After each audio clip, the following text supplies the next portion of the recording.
ao nosso coração, e nós queremos convidar o pastor Edward, pastor da Igreja Presbiteriana Jardim das Oliveiras. Ele está aqui desde amanhã e vieram com ele sua esposa Valdalice, o nosso irmão Ezequiel, que está nos ajudando aqui no teclado, e Juliane, a Júlia. Nós louvamos a Deus pelas vidas deles. Tem sido um tempo muito bom com eles aqui neste dia, e certamente o Senhor falará ao nosso coração como falou na manhã de hoje.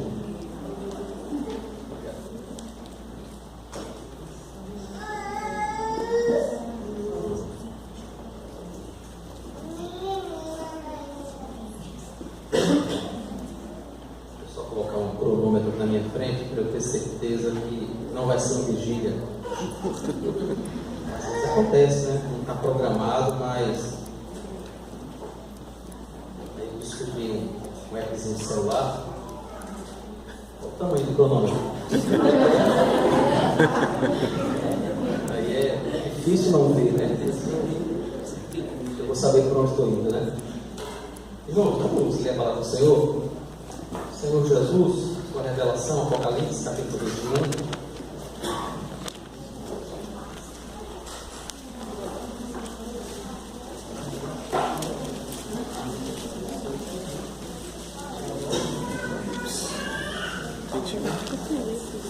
Sim. Apocalipse capítulo 21. Porque aqui não tem muito comentário. Tem material teológico. Versículo 1.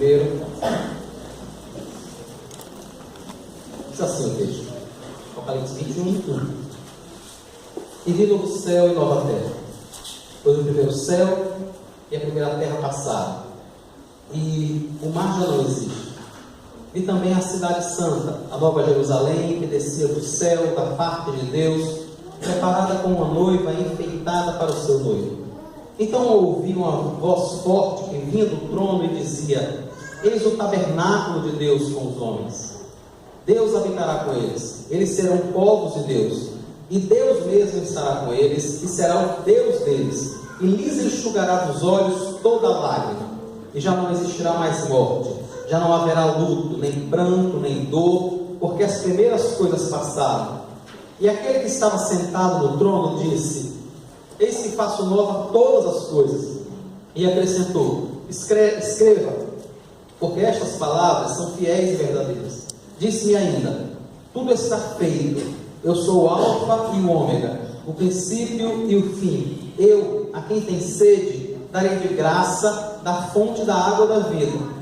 O vencedor dará estas coisas, e eu serei o Deus dele, e ele será o meu filho. Quanto, porém, aos covardes, aos incrédulos, aos abomináveis, aos assassinos, aos imorais, aos feiticeiros, aos idólatras e a todos os mentirosos, a parte que eles cabem será no lago que está queimando com fogo e enxofre, a saber, a segunda morte.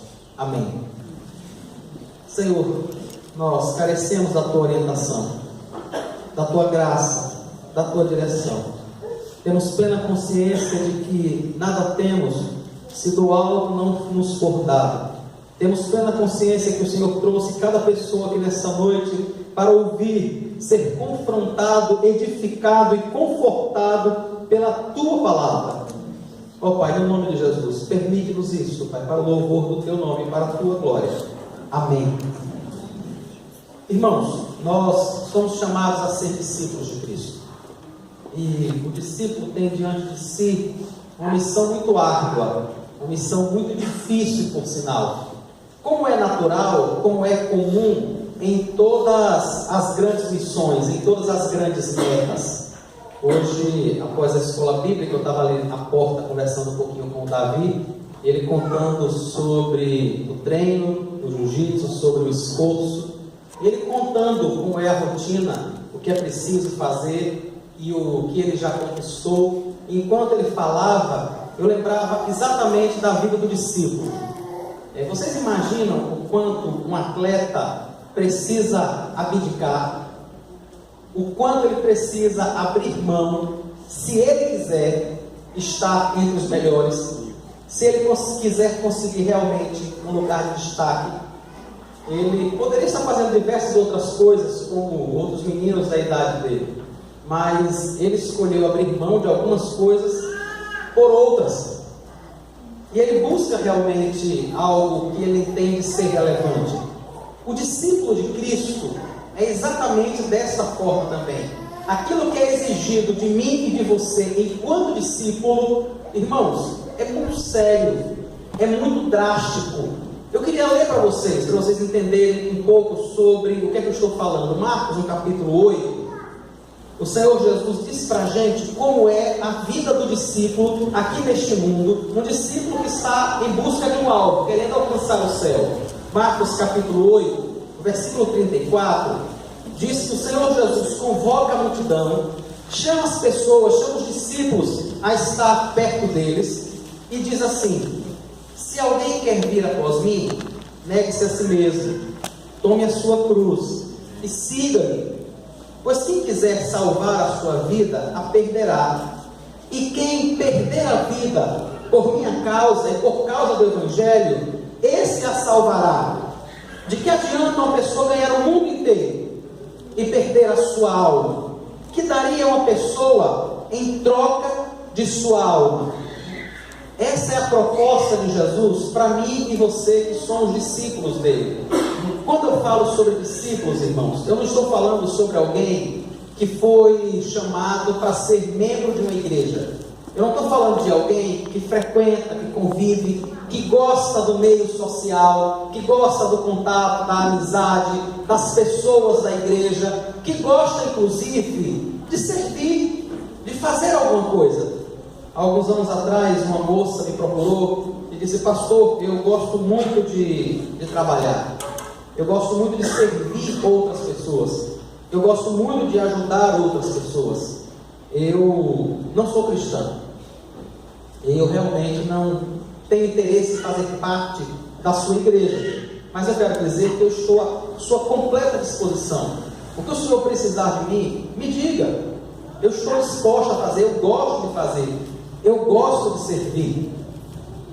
E eu disse a ela: olha, é muito bom que você gosta de fazer isso, mas nós não estamos ali porque gostamos de servir, nós estamos ali porque nós adoramos a Deus.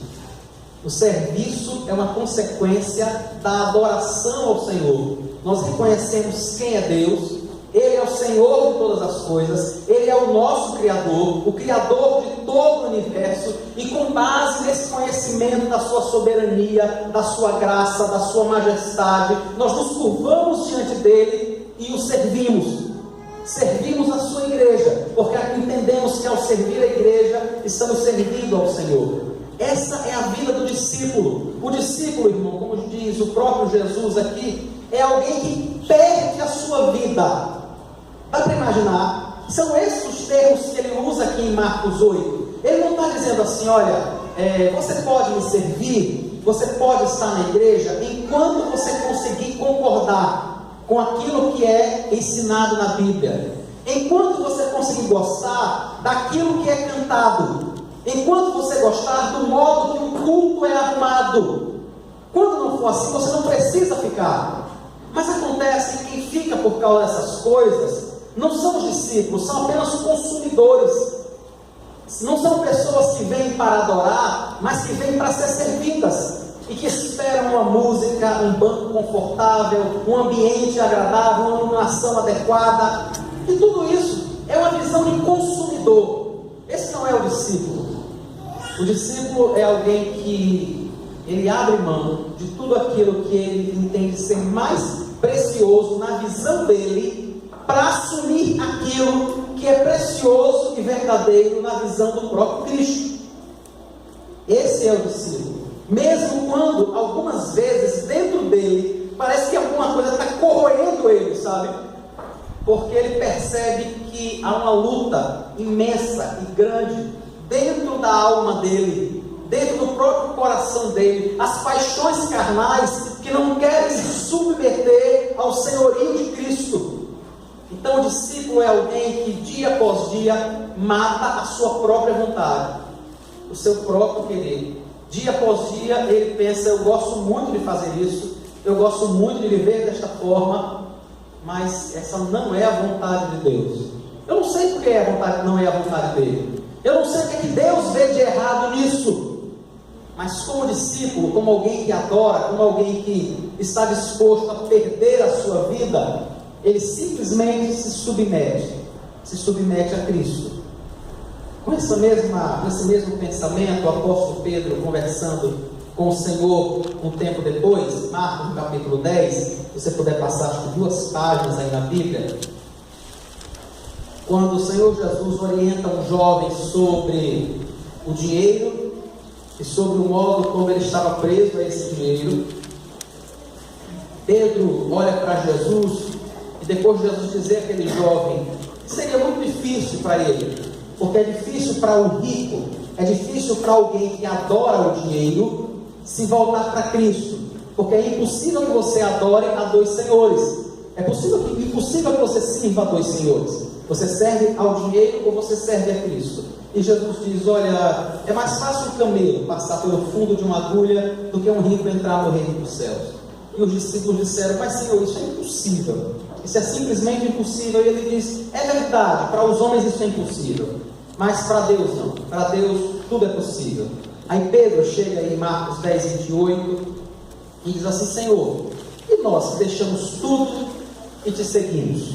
A gente deixou tudo, as nossas convicções, aquilo que a gente aprendeu na nossa família desde pequenininho, desde pequeno, que os nossos pais e nossas mães nos ensinam e ficam dizendo para a gente que é dessa forma, e que agora, confrontados com a tua palavra, nós percebemos que os nossos pais estavam errados. Nós percebemos que muita coisa nas quais nós acreditávamos estavam erradas, e nós que abandonamos isso tudo, esses conceitos dos nossos pais, algumas vezes os nossos próprios pais, e nós que abandonamos tudo, nós vamos receber alguma coisa?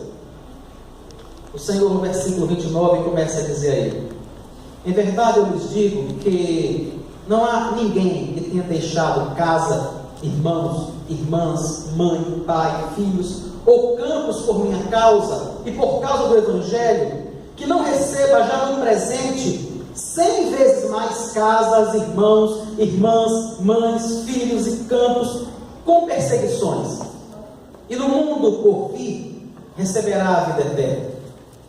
Eu e você, que somos chamados para ser discípulo, nós temos diante de nós, irmãos, um alvo e uma tarefa extremamente árdua. Somente auxiliados pelo Espírito Santo, nós podemos de verdade ser discípulos de Cristo. Somente quando o Espírito Santo invade o nosso coração, enche a nossa vida, enche o nosso dia a dia, as nossas horas, o nosso tempo, os nossos sonhos, os nossos planos. Somente quando o Espírito Santo faz isso na nossa vida, é que nós temos força para ser verdadeiramente um discípulo. O apóstolo João, quando tem a visão do Apocalipse, ele vê uma grande multidão, e o Senhor Jesus diz a ele assim, João, quem são esses? De onde ele vem? De onde eles vêm? E João diz assim, o Senhor sabe quem são, o Senhor sabe de onde eles vêm. E o Senhor diz a ele, João, esses são aqueles que vieram da grande tribulação, esses são aqueles que perderam empregos para que pudessem permanecer discípulos, esses são aqueles que perderam família, porque a família entendia que eles não podiam servir a Deus. Esses são aqueles que, mesmo sentindo uma profunda dor, abriram mão de conceitos, ideias e entendimentos para servirem ao Senhor. O Senhor diz, essas são pessoas que vieram da grande tribulação e que agora se acham diante do trono do Cordeiro e o adoram de dia e de noite. Aquelas pessoas são dadas vestiduras brancas, e aquela roupa branca representa a justiça que o próprio Cristo conquistou para nós na cruz, e que agora nós estamos purificados e chegando diante dele. Então, nesta noite, irmão, eu queria motivar você a continuar sendo um discípulo, a continuar servindo ao Senhor, sabe? A continuar tendo a sua mente, o seu coração, a sua prática de vida sendo transformada dia após dia pela palavra de Deus.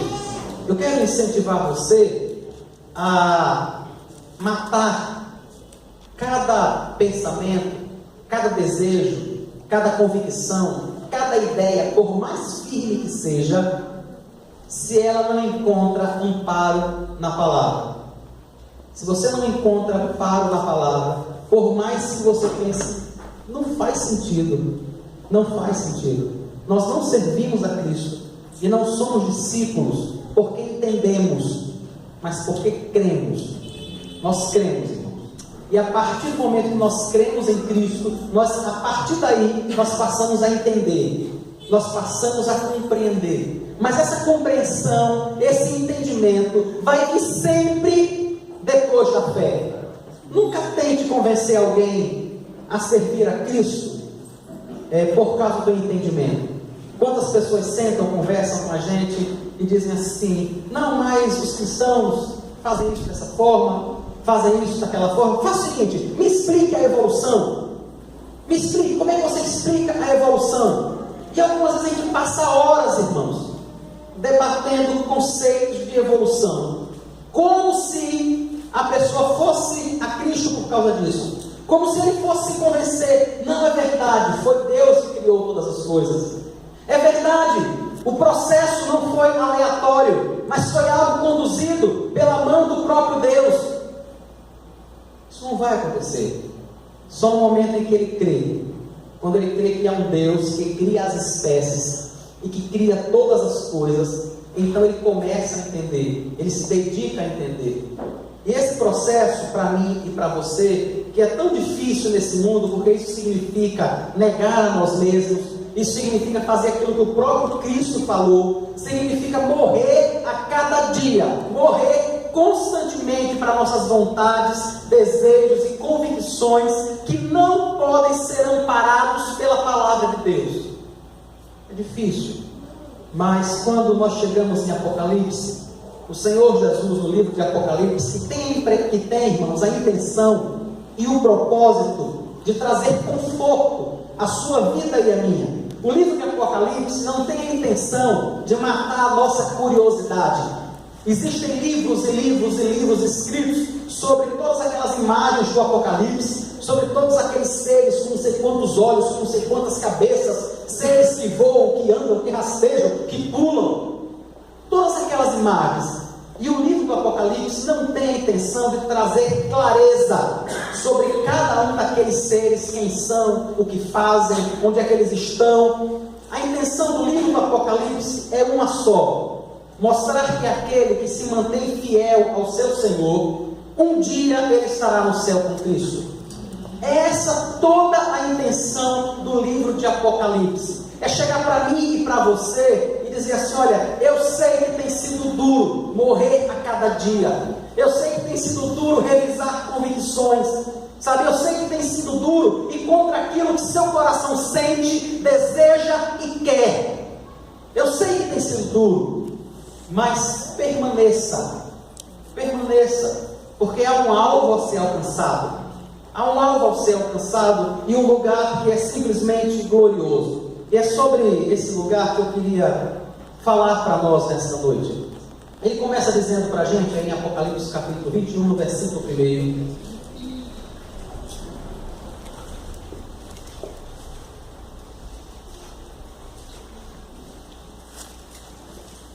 que esse novo céu e essa nova terra são um lugar completamente novo. Completamente novo. Algo que a nossa mente jamais conseguiria imaginar. Foi o modo como expressou o apóstolo Paulo, né? Ele disse: olha, eu não consigo conceber, eu não consigo pensar, jamais subiu ao intelecto humano aquilo que o Senhor tem preparado para aqueles que o amam.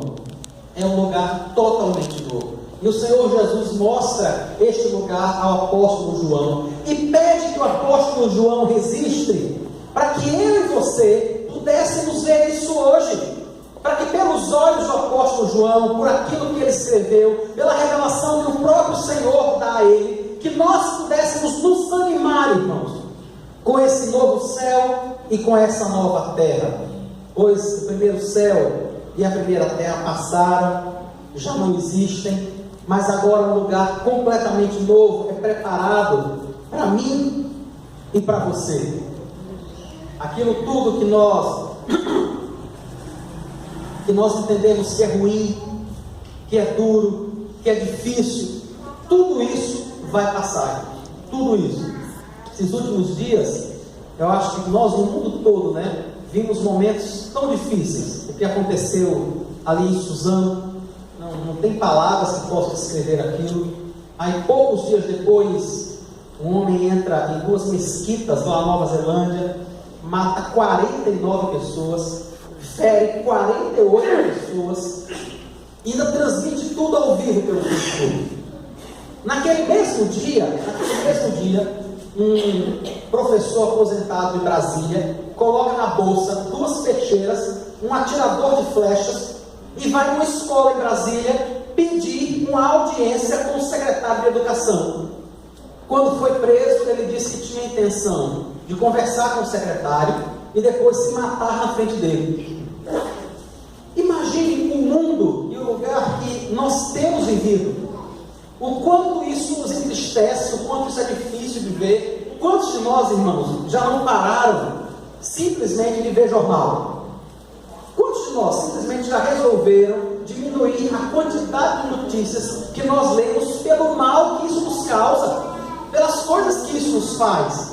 Mas a Bíblia diz que o Senhor está preparando para a gente um lugar onde isso nunca vai existir. Nada disso, nenhum tipo de dificuldade, um lugar completamente novo, onde nós poderemos contemplar apenas a criação de Deus e nos alegrarmos nela, nos alegrarmos sem nenhum tipo de dificuldade. É isso que o Senhor está preparando. Foi isso que o Senhor Jesus disse aos seus discípulos quando ele estava para ir embora. Ele chama os discípulos assim e diz assim: eu vou embora, mas não se perturbem, não percam a paz, não fiquem agoniados, porque eu vou preparar um lugar para vocês. Foi isso que o Senhor Jesus disse. Não se agoniem, não fiquem tristes porque eu estou indo embora, não fiquem desesperados, eu estou indo preparar um lugar. E agora esse mesmo Jesus que foi preparar um lugar mostra este lugar a João, e João escreve o livro de Apocalipse e registra isso para nós. Um lugar completamente novo, não apenas novo, mas um lugar onde existe plena comunhão com Deus. Plena. Dá para imaginar o que é ter comunhão plena com o Senhor? Deixa eu dizer para você mais ou menos o que é isso. É nunca mais você ter nenhum tipo de pensamento que não agrada a Deus. Nenhum.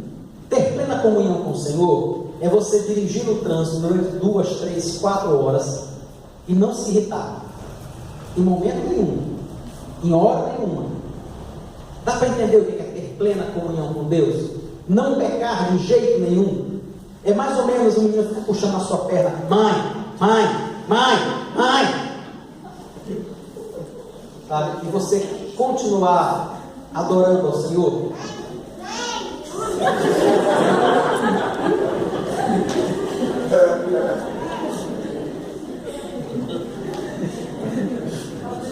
É um lugar completamente novo. É um lugar de plena comunhão e adoração ao Senhor. No versículo 3, ele diz que o próprio Deus é que nos chama para essa comunhão. Ele diz assim: então ouvi grande voz do trono dizendo: eis o tabernáculo de Deus com os homens, Deus habitará com eles, eles serão povos de Deus, e Deus mesmo estará com eles. No Antigo Testamento, os irmãos viam representada na Arca da Aliança a presença máxima de Deus. Algumas vezes Israel, quando via a guerra sendo perdida, mandava buscar a arca, com a esperança de que a própria presença de Deus chegasse. Tem um momento no começo do livro de Samuel, quando o povo de Israel está lutando com os filisteus, eles estão perdendo e aí mandam buscar a arca, e quando a arca está chegando, eles gritam tanto, eles ficam tão alegres, que os filisteus pensam assim: os deuses desceram até eles. Imagine, os deuses desceram até eles. de tanta alegria, de tanto pulo que aquele povo dava. É isso que vai acontecer conosco um dia. Nós estaremos completamente diante do Senhor, sem nenhum tipo de estresse, sem nenhum tipo de problema, sem nenhum tipo de dificuldade, sem nada que incomode a gente por dentro ou por fora, ou de nenhuma maneira. Nós falaremos com o Senhor face a face. Hoje nós apenas oramos ao Senhor. Nós nunca tivemos o privilégio de ver o Senhor, nunca tivemos o privilégio de falar com o Senhor face a face, mas naquele momento nós teremos a oportunidade de não só falar, mas de caminhar com Ele, de viver com Ele por toda a eternidade, em plena comunhão, sem nenhum tipo de pecado, sem nenhum tipo de decepção, sem nenhum tipo de tristeza, sem nada disso. E aí vai para o terceiro ponto, quando ele diz que minha realidade é um lugar sem nenhum tipo de sofrimento. Vejam, é um lugar novo, é um lugar de plena comunhão com Deus, e é um lugar sem nenhum tipo de sofrimento. Nenhum tipo de sofrimento. Diz o texto, versículo 4: e lhes enxugará dos olhos toda lágrima, a morte já não existirá, já não haverá luto, nem pranto, nem dor, porque as primeiras coisas passaram. E aquele que está sentado no trono disse: eis que faço nova todas as coisas. Escreve, e acrescentou: escreve, porque estas palavras são fiéis e verdadeiras. Disse-me ainda: tudo está feito. Eu sou o Alfa e o Ômega, o princípio e o fim. Eu, a quem tem sede, darei de graça da fonte da água da vida. Nós entramos neste mundo chorando. Entramos neste mundo chorando. E quantas vezes saímos deste mundo chorando? Se não saímos chorando, no mínimo as pessoas que estão próximas a nós estão chorando. E choram mesmo. Recentemente nós tivemos um velório lá na nossa igreja do pastor Luiz Carlos, um irmão que serviu ao Senhor há alguns anos aqui em Sergipe e que esteve durante 4 anos em Altamira, no Pará. Nunca teve tanta gente na nossa igreja, irmãos. Tinha umas 300 pessoas, nem cabia aquele povo todo ali dentro. Mas havia muito choro, havia muita tristeza, sabe? De perder uma pessoa que as pessoas gostavam, que os irmãos respeitavam e que queriam que estivesse ali. Neste lugar para onde eu e você vamos, isso nunca vai acontecer. Nós nunca vamos perder ninguém. Nós nunca vamos ter nenhum tipo de tristeza que possa acabar com o nosso dia. Já aconteceu com você? De acordar e está tendo um dia alegre, está tendo um dia bom, até que acontece alguma coisa em determinado momento que simplesmente acaba com o seu dia. Diz assim: rapaz, misericórdia, estava tudo tão bem, estava tudo tão legal, e a partir dali o dia já não é mais o mesmo. Você se vê diante de uma situação, diante de algo para resolver, diante de algo que poderá acontecer. E quantas vezes não é só o dia, quantas vezes a própria noite é perdida, porque você fica preocupado com aquilo. Isso nunca vai acontecer no céu, porque diz o texto, irmãos, que é o próprio Senhor quem vai enxugar as lágrimas dos nossos olhos. É o próprio Deus quem vai tirar de nós toda a dor, que vai tirar de nós todo e qualquer sentimento que possa incomodar. Algumas pessoas às vezes perguntam assim: pastor, no céu nós vamos ter lembranças? E biblicamente sim, com certeza nós vamos ter lembranças. E as pessoas dizem: mas como é que eu vou conseguir estar no céu e estar em paz se eu souber que meu pai não está lá, se eu souber que minha mãe não está lá, que o meu filho não está lá? Como é que eu vou conseguir viver em paz? Porque é o Senhor quem vai enxugar dos nossos olhos toda a lágrima. É Ele quem diz que nós vamos estar em paz. É Ele quem diz que não vai haver nenhum tipo de tristeza. Nós vamos olhar para todas essas coisas e aquilo que a gente sente atualmente, quando alguém se machuca, quando a gente vê alguém sendo ferido, quando a gente vê algum tipo de injustiça sendo feita, não tem alguma coisa que dentro da gente chega a dar um nó, quando a gente não pode fazer alguma coisa? Isso nunca existirá no céu, porque ali vai sempre reinar a justiça. a justiça do próprio Deus. É o próprio Senhor que garante que será dessa forma. Nós não teremos nenhum tipo de problema. A Bíblia diz também, irmãos, que ali será um lugar de vencedores.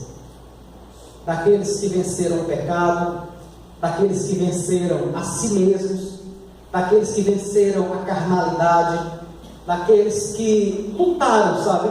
Que entenderam o que é ser a vida de um discípulo, que a vida do discípulo se parece muito mais com um campo de batalha do que com um parque de diversões. Lá é o lugar onde ele vai descansar. É lá que está a esperança dele. A esperança minha e sua que somos cristãos, irmãos, não está nesse mundo. Esse mundo é um mundo de luta, é um mundo de dificuldade. Nós lutamos contra os pecadores, nós lutamos contra o pecado dentro de nós. É uma luta constante contra o pecado, contra a carnalidade dos outros, e em especial em nós mesmos. Não no céu. No céu todas essas coisas terão passado.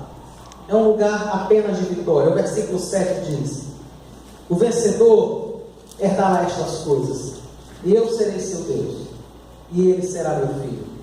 O vencedor vai herdar tudo isso que ele começa a citar desde o versículo 1. O vencedor vai herdar um novo lugar, um lugar onde reina a justiça, um lugar de paz, um lugar onde não haverá nenhum tipo de sofrimento, e um lugar de vitória, um lugar de permanente comunhão com Deus.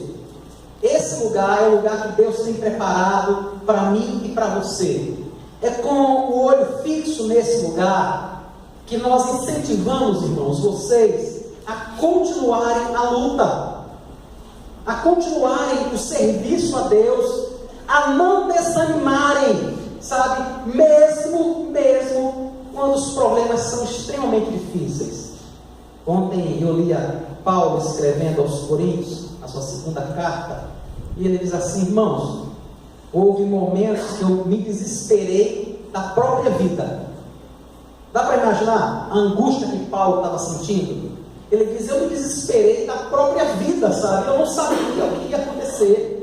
Nessa mesma carta, a segunda carta dele aos Coríntios, no capítulo 11, a partir do versículo 23, ele começa a contar o modo como ele enfrentava tantas dificuldades, irmãos.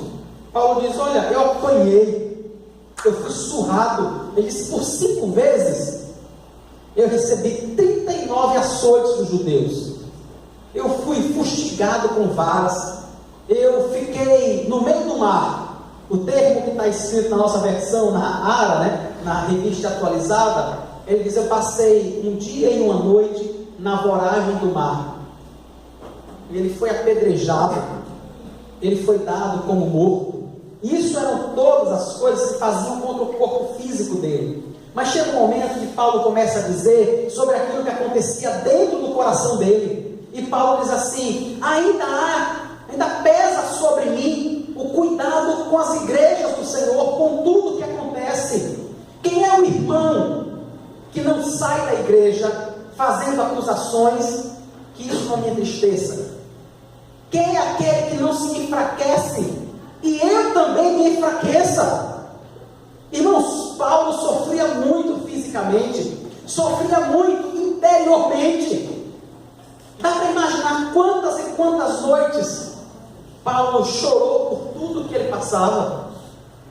E depois de todo esse esforço, ele preso, ainda diz assim para Timóteo: Timóteo, por favor, me traga minha capa, está chegando o inverno, eu estou sozinho aqui na prisão, traga os livros, eu preciso de companhia. Por que vocês acham, irmãos, que Paulo passava por tudo isso? Ele escreve aos Coríntios no capítulo 15 da sua primeira carta, e ele diz por que é que ele passa por tudo isso. Ele diz: porque a nossa esperança não se limita a esse mundo.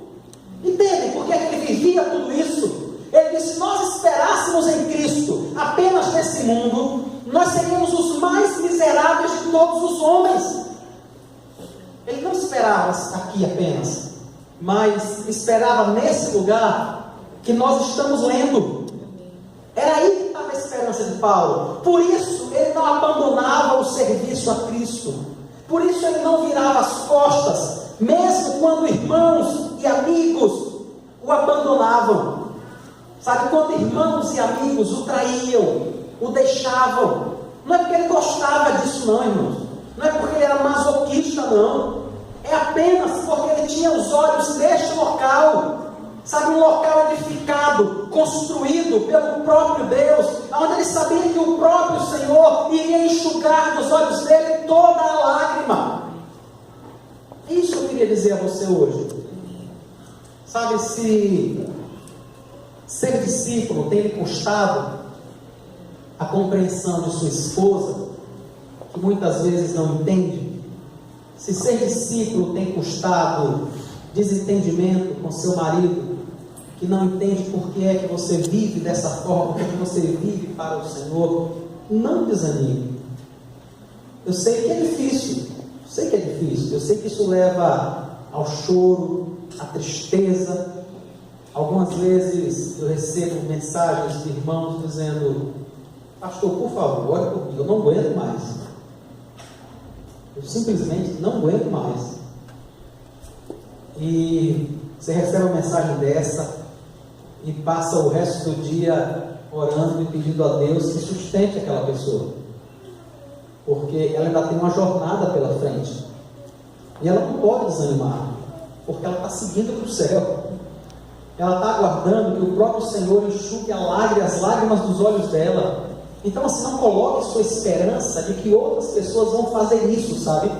Coloque a esperança de que você vai ter as suas lágrimas enxugadas, de que você vai ter realmente a compreensão, o carinho e o abraço que você precisa do próprio Deus. Se não existir aqui, se isso não surgir aqui, você vai receber isso do próprio Deus. Deixa eu te dar um outro motivo para você não desanimar.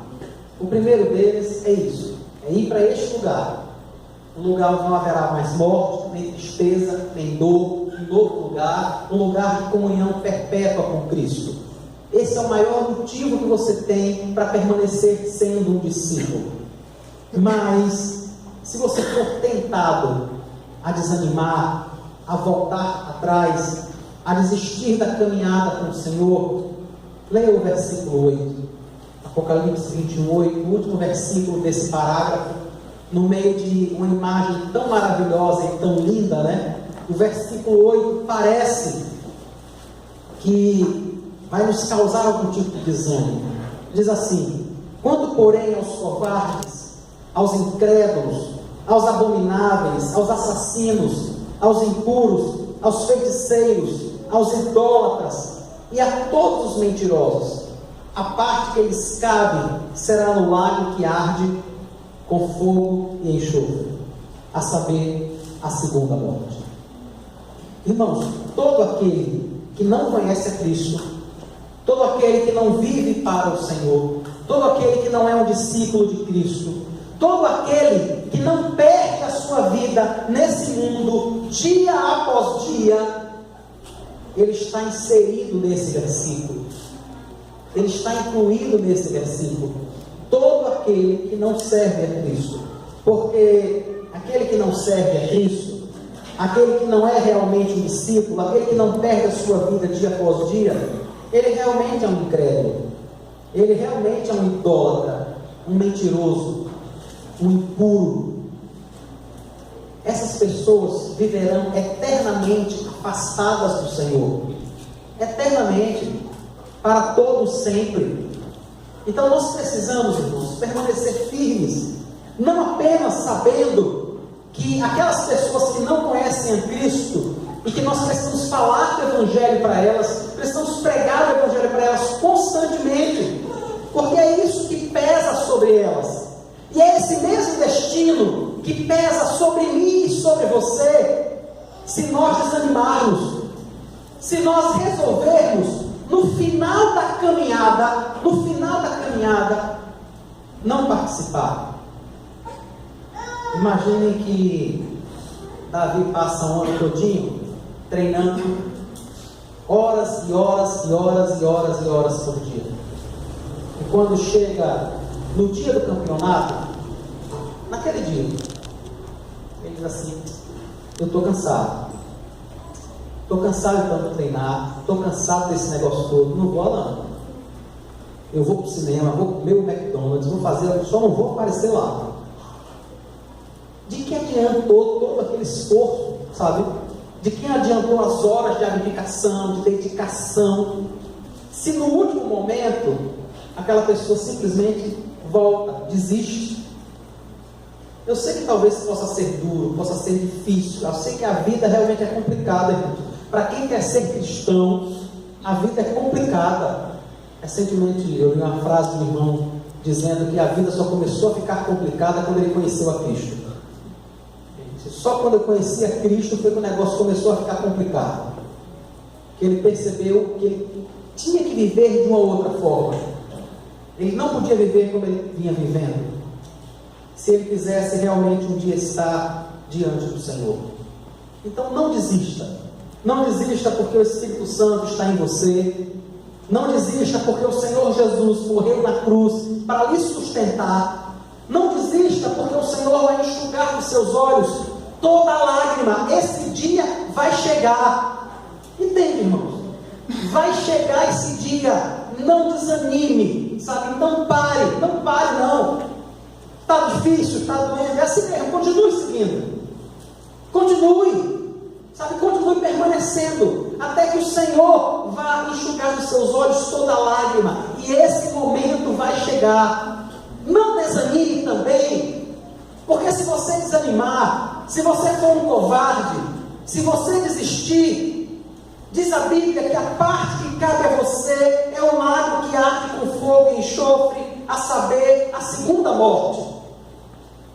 Então nós temos todos os motivos do mundo para não desistirmos da glória de ser um discípulo de Cristo, de sermos um discípulo do Senhor, sabendo que Ele está nos confortando, nos consolando, nos amparando, segurando as nossas mãos.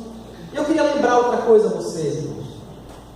Nesse mundo, apesar de todas as lutas e tristezas que nós passamos, eu queria que você se apegasse a um texto que está na primeira carta de Paulo aos Coríntios, no capítulo 10, no versículo 13. O apóstolo diz que não sobreveio a você nenhum tipo de tentação, de prova, de luta, que você não possa suportar. Nada, entenderam? Nada do que veio sobre você não é algo que você não possa suportar.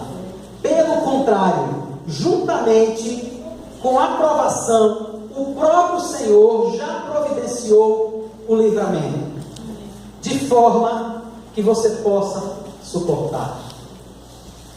Quando estiver sendo muito difícil negar a você mesmo, quando os seus sentimentos forem tão contrários à palavra de Deus, que você fica tão confuso,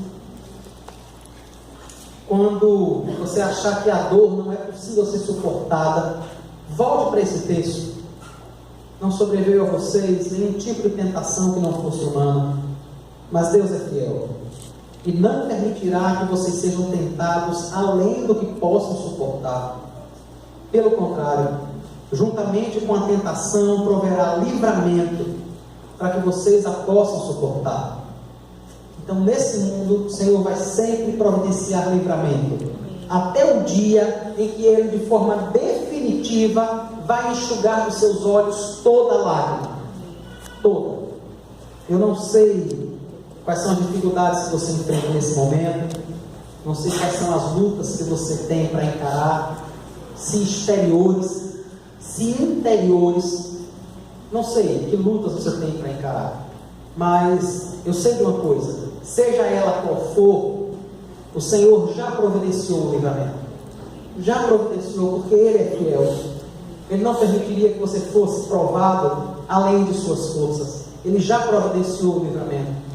Queria lembrar você que o Senhor já preparou um lugar que está te esperando, sabe? Um lugar onde vai haver plena comunhão com Ele, constantemente, para todo sempre. Então permaneça firme, sabe? Lembre disso dia após dia, sem desanimar, sem desistir, ainda que seja chorando, ainda que seja doído, ainda que seja machucado, mas firme, no propósito só, seguindo na mesma direção, ouvindo aquele que nos chama. Quando você estiver com vontade de desanimar, leia Hebreus 11. Leia sobre aqueles irmãos que passaram por tantas aflições, por tantos problemas. No finalzinho lá de Hebreus 11, versículo 38 em diante, mais ou menos, o Senhor começa a falar sobre aqueles irmãos que foram torturados, que foram cerrados ao meio, que viveram em buracos, nas cavernas da terra, que foram perseguidos, até que chega no versículo 38, e o Espírito Santo faz o autor dos Hebreus registrar o seguinte versículo, o seguinte texto: homens dos quais o mundo não era digno. O mundo não era digno daqueles homens, porque eles faziam tudo aquilo por amor a Cristo, porque eles eram discípulos do Senhor, porque eles estavam caminhando para um lugar que eles viam apenas pela fé, mas eles permaneciam firmes, eles não desanimavam em nenhum momento, ainda que apanhassem, ainda que fossem perseguidos, ainda que fossem cerrados ao meio, eles permaneceram. Então permaneça até o dia que você possa estar diante do Senhor. Vamos orar ao Senhor. Senhor Jesus, nós te agradecemos porque o Senhor registrou na Escritura Sagrada o lugar para onde nós estamos indo, e que isso nos anima, isso nos motiva em meio às lutas e dificuldades deste mundo. Tem misericórdia, Senhor, tem misericórdia de nós. Nós agradecemos ao Senhor por esta esperança e rogamos ao Senhor que tenha misericórdia de nós e nos ampare nas nossas lutas, nas nossas dificuldades, nas nossas lutas interiores, Pai, no nome de Jesus. Sustenta teu povo, Deus, até o dia que possamos estar diante do Senhor. Eu quero orar ao Senhor por aqueles irmãos que têm passado por dificuldades e problemas e pensam em desistir da carreira, pensam em abandonar a fé. Irmãos que têm enfrentado doenças que parecem que não têm fim, irmãos que têm vivido em casamentos extremamente difíceis, amargos. Oh Pai, tem misericórdia. Irmãos que têm lutado, Senhor Jesus, contra a pornografia, irmãos que têm lutado contra o desejo homossexual, contra a ira, contra a raiva. Oh Deus, tem misericórdia. Sustenta teus filhos, Pai. Irmãos que têm lutado com a dificuldade de parar de fofocar. Oh Pai, tem misericórdia. Ampara teu povo, Pai, no nome de Jesus, para que possamos vencer todas estas coisas, Pai, no nome do Senhor, até o dia que possamos estar diante da tua face, aonde veremos a tua glória, onde teremos as nossas lágrimas enxugadas pelo Senhor. Segura em nossas mãos, Pai. É a nossa oração no nome de Jesus. Amém. Amém. Jesus abençoe.